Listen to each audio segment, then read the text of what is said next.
பிரபாகரன் இறந்ததாக தொடர்ந்து அந்த செய்தி வந்து கொண்டிருந்த அந்த நாள் தான் நான் கடைசியாக குடித்த நாள். குடிச்சிட்டு யார் யாரை சந்திச்சோங்கிறது ஞாபகமே இல்லை. வைகோ அவர்களுக்கு பேசணும் அப்படி நிறைய பேருக்கு பேசி. எல்லாருக்கும் வணக்கம். ஒரு நாள் கேஜி அசோக்னு ஒரு அண்ணா ஒருத்தர் இருக்கார். அவர் எனக்கு ஃபோன் பண்ணி இந்த மாதிரி ஒரு படம் இருக்குது குட்டின்னு, சில பேர் புதுசாக சில பேர் சேர்ந்து எடுத்துருக்கிற படம், அதை கொஞ்சம் பாரு, அதுக்கு ஏதாவது சப்போர்ட் பண்ணு அப்படின்னாரு. பொதுவாக இந்த மாதிரியான விஷயங்கள் வரும்போது நம்ம சப்போர்ட் பண்ணுறது பண்ணல அப்படிங்கிறதெல்லாம் தாண்டி அந்த கண்டென்ட் தான் ரொம்ப முக்கியம். அந்த மாதிரி நிறைய படத்துக்கு நம்ம போகிறோம், சம்பிரதாயத்துக்கு சப்போர்ட் பண்ணுறதுக்காக 2 வார்த்தைகள் பேசுவோம். சில படங்கள் கண்டிப்பாக நம்ம பேசியே ஆகணும் அப்படிங்கிற விஷயத்தை நமக்கு உருவாக்கும். இந்த படம் அப்படி 2வது வகை.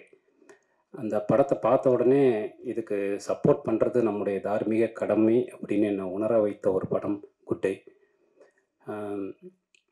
ஜி நாகராஜனுடைய ஒரு சிறுகதையை படித்த மாதிரி, வைக்கம் பஷீருடைய அந்த உலகத்துக்குள்ளே போயிட்டு வந்த மாதிரி ஒரு உணர்வை இந்த படம் கொடுத்துச்சு. கார்த்திக் நேத்தா சொன்னது மாதிரி இந்த படம் பாலாஜி சொன்ன மாதிரி குடியை குளோரிஃபை பண்ணுற படம் இல்லை. அந்த குடிக்கான காரணத்தை ஒரு சமூகம் எப்படி உருவாக்குது அப்படிங்கிறத பற்றி பேசுகிற படம். கார்த்திக் நேத்தா அளவுக்கு இல்லைனாலும் அதில் ஒரு கால்வாசி அட்ராசிட்டிகளை நானும் பண்ண ஆள் தான். அந்த காலகட்டங்கள், நான் இப்போது குடியை விட்டு 10 வருடங்களுக்கு மேலே ஆயிடுச்சு. குடித்து கொண்டிருந்த காலகட்டத்தில் இன்றைக்கி நான் யோசித்து பார்த்தா ரொம்ப ஆச்சரியமாக இருந்துக்கு. விஜய் மல்லையாவுடைய ஒரு 4 மணி நேர போட்காஸ்ட்டை பார்த்துட்டு நான் குடிக்காமல் இருக்கேன் இன்றைக்கி. அப்போ எவ்வளோ பெரிய மன உறுதி நான் அடைஞ்சிருக்கேன் அப்படிங்கிறத நினைக்கும் போது எனக்கு ரொம்ப ஆச்சரியமாக இருக்குது. ஏன்னா ஒரு நாள் நம்முடைய வேலைகளை தவிர்த்துட்டு, நம்முடைய செயல்களை தவிர்த்துட்டு, நம்ம யூடியூப்லையும் ஊடகங்களையும் பயணம் பண்ணிட்டு அன்றைக்கு சாயங்காலம் குடிக்காமல் தூங்க முடியுமான்னு தெரியல.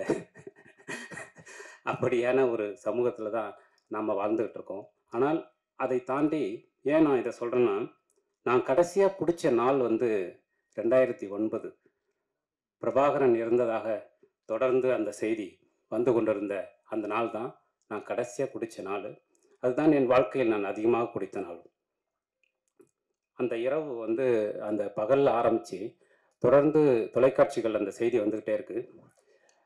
ஒரு 30 வருடங்களுக்கு மேலான ஒரு மாபெரும் கனவு, ஒரு மாபெரும் போராட்டம் நம் கண்முன்னே வீழக்கூடிய, அதை பார்க்கக்கூடிய சக்தி உங்களைப் போலவே எனக்கும் இல்லை.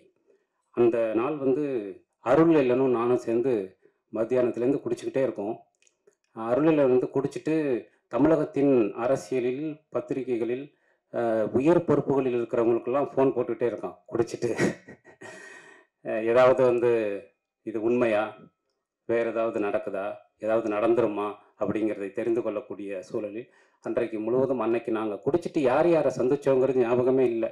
சீமான் அண்ணனை சந்தித்தோம். அப்படி நிறைய பேரை சந்தித்தோம் அந்த இரவில்.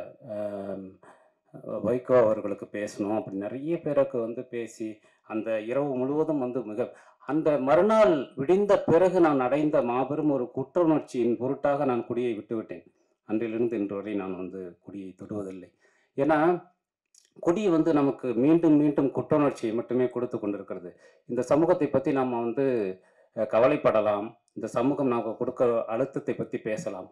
ஆனால் சீர்திருத்தம் செய்வதற்கு செயல் மட்டும்தான் முக்கியம் அப்படிங்கிறது. அது எளிய செயலாக இருக்கலாம், வலிய செயலாக இருக்கலாம்.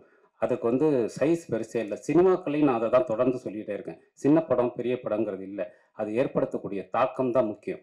ஒரே ஒரு இதயத்தை ஒரு சினிமா மாற்றினால் அதுதான் பெரிய சினிமா அப்படின்னு நான் தொடர்ந்து சொல்லிக்கிட்டே இருக்கேன். அந்த மாதிரி நாம் செய்யக்கூடிய செயல்கள் தான், அது சிறியதாக இருந்தாலும் பெரியதாக இருந்தாலும், இந்த சமூகத்தை மாற்றுவதற்கான குறைந்தபட்ச அல்லது சக மனிதர்களை அன்பு செலுத்துவதற்கான குறைந்தபட்ச விஷயத்தை நாம் செய்ய வேண்டும். அதுதான் முக்கியம். குடி அல்ல என்பதை உணர்ந்த தருணத்திலிருந்து நான் குடியை விட்டுட்டேன்.